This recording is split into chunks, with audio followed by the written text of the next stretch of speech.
Yes, friend. Simple lang naman ang mga nais ko sa buhay. Simpleng babae lang ako. Bakit mo naman ako bibigyan ng car and house and lot?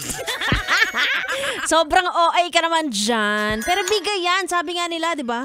Sino ba naman ako para tumanggi sa blessing? Akin na. Akin na. Nasa na mga susi? Hindi nga naman nag-offer sa akin ng ganyan. Magandang gabi mga yes, friend. It's me. It's your girl, DJ Gandawa. Nakasama niyo na hanggang alas 9 ng gabi. Pero ito matanong nga, meron pa bang tao ngayon na simple lang ang gusto? Ay, parang lahat gusto may pira. Meron pa ba yung mga tao na presensya mo lang pwede na? Ay, yung makita ka lang ngumiti, buo na agad ang araw niya. Ay, mga ganon. Wala na? Wala na ba? Out of stock na? Kailan po magre-restock? Baka pwede magpa-reserve, mga ganon. Ay, wala na. Next life na. Pal naman. Charot. Sa hirap ng buhay ngayon, mga yes friend, bihira na yung sasamahan ka sa kahit ano ang estado mo sa buhay. Ganon. Yung wala ka ng pera, may pera ka. Ano ba? Tumaba ka or sumeksi ka, nandyan pa rin siya. Yung mga ganon, 'di ba? Yung mga tipong sasamahan kang mamili sa palengke kahit ganito kainit ang panahon. Marami pa naman akong kilala na kapag nainita, nag-iibang anyo. Parang nagiging demonyo ang ugali. Legit to, ha?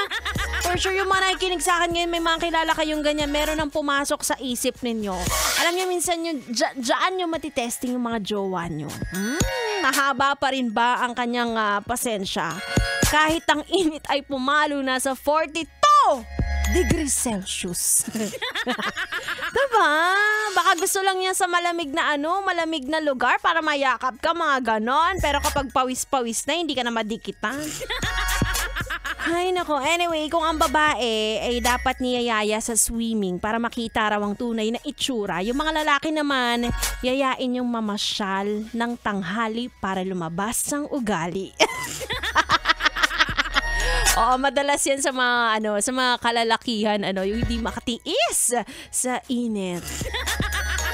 Well, parang lahat naman ngayon nagsasuffer sa init. O kaya inom-inom kayo ng tubig. Kung wala kayong mga jowa para ipaalala na uminom kayo ng tubig. Sige na, ako na, I volunteer. Jowain nyo ako, sabay-sabay, kaya ko yan lahat. Anyway, kasama nyo na ako hanggang alas 9 ng gabi.